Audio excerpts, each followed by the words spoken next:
बिस्मिल्लाहिर्रहमानिर्रहीम। अस्सलाम वालेकुम। आज मैं आपको चॉकलेट मग केक बनाना सिखाऊंगी। और ये केक मग में ही तैयार किया जाता है और 2 से 3 मिनट के अंदर तैयार हो जाता है। ये मग केक बड़ों और खासकर बच्चों का ये फेवरेट केक है जो कि वो खुद ही आसानी से बना सकते हैं। तो इसके लिए हमें चाहिए 40 ग्राम कुकिंग चॉकलेट, 30 ग्राम चीनी। मैं यहाँ पर ब्राउन शुगर का इस्तेमाल कर रही हूँ, आप चाहें तो व्हाइट शुगर का भी इस्तेमाल कर सकते हैं।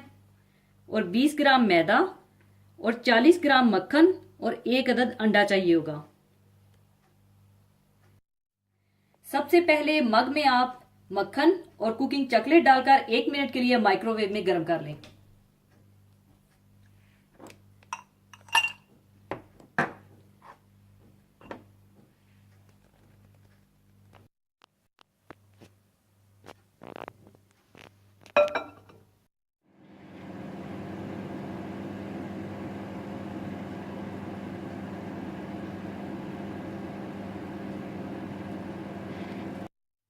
एक मिनट माइक्रोवेव में गर्म करने के बाद आप फोक की मदद से इसे अच्छी तरह से मिला लें।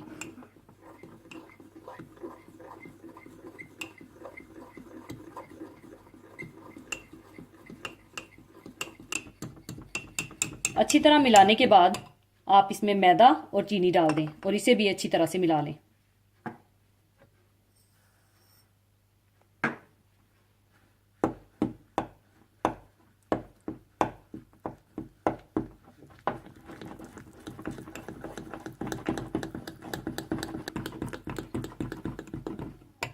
अच्छी तरह मिलाने के बाद फिर एक अंडा भी डाल दें और इसे भी अच्छी तरह से मिला लें।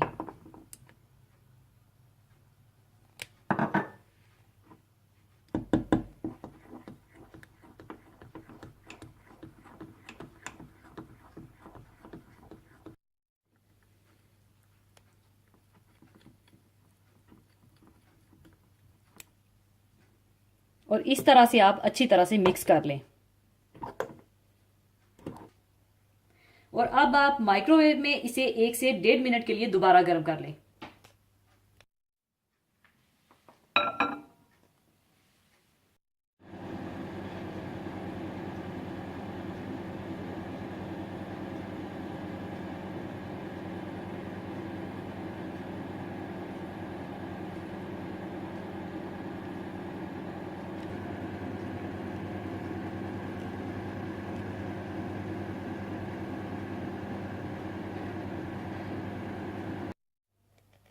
ऊपर आप चाहें तो आइसिंग शुगर डाल दें।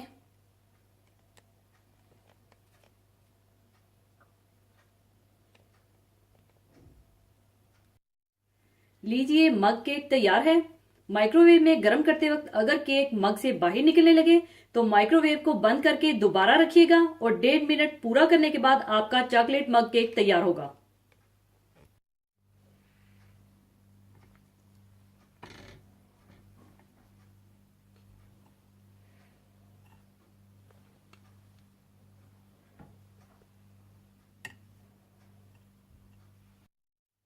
और जब भी आपका कुछ मीठा खाने को जी चाहे, काफी या चाय के साथ, तो आप इसे इंस्टेंटली बनाकर एंजॉय कर सकते हैं। जरूर ट्राई कीजिएगा। और जाने से पहले एक हदीसे पाक शेयर करना चाहूंगी।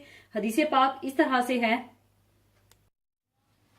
हजरत अब्दुल्ला बिन मसूद रजी अल्लाह ताला अन्हो से रवायत है कि रसूलुल्लाह सल्लल्लाहु अलैहि वसल्लम ने इरशाद फरमाया, पे दर पे किया करो हज और उम्रा, दोनों फुकरो मुहताजी और गुनाहों को इस तरह दूर कर देते हैं जिस तरह लोहार और सुनार की भट्टी लोहे और सोने चांदी का मैल कुचैल दूर कर देती है। और हज मबरूर यानी अल्लाह ताला के यहाँ मकबूल हज का सिला और सवाब तो बस जन्नत ही है। इस्लाम का 5वां और आखिरी रुकन हज है। हज के लुग़वी मानी जियारत का इरादा करने के हैं। शरीयत की जुबान में हज की इबादत को हज इसलिए कहा गया है कि इसमें इंसान काबा की जियारत का इरादा रखता है। हज हर उस बालग मुसलमान पर जिंदगी में एक बार फर्ज है जो मक्के तक आने जाने की कुदरत रखता हो।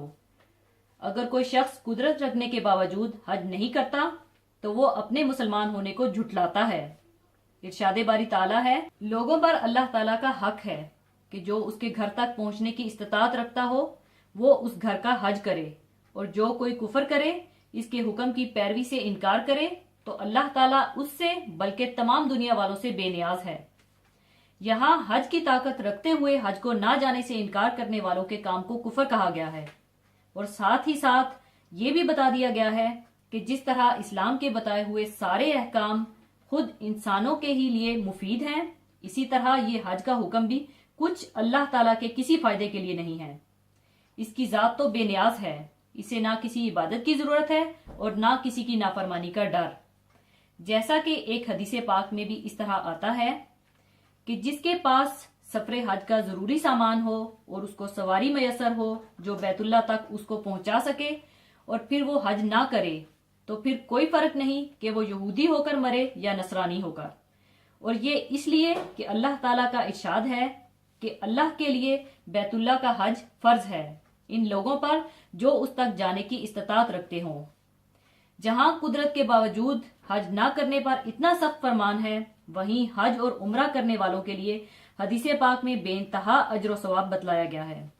यानी जिस तरह भट्टी की गर्मी से लोहे का जंग और इसका मैल कुचैल खत्म हो जाता है, इसी तरह हज और उम्रा आदमी के गुनाहों को मिटाते हैं और इनके बुरे असरात को आदमी के जहन से दूर करते हैं और इसका रिश्ता अल्लाह ताला से कायम करते हैं जो तमाम भलाइयों और पाकीज़गियों का सरचश्मा है।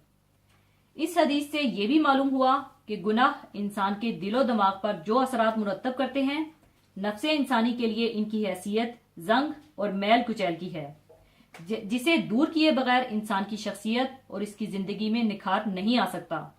और इसके अलावा दुनिया में भी इस पर अल्लाह ताला का ये फजल होता है कि वो फुकरो मोहताजी और परेशान हाली से इसको निजात मिल जाती है और खुशहाली और इत्मीनान की दौलत नसीब हो जाती है। और सबसे बढ़कर कि अगर इसका हज मकबूल हो जाता है तो हज मबरूर के सिले में जन्नत का अता होना अल्लाह ताला का कतई फैसला है।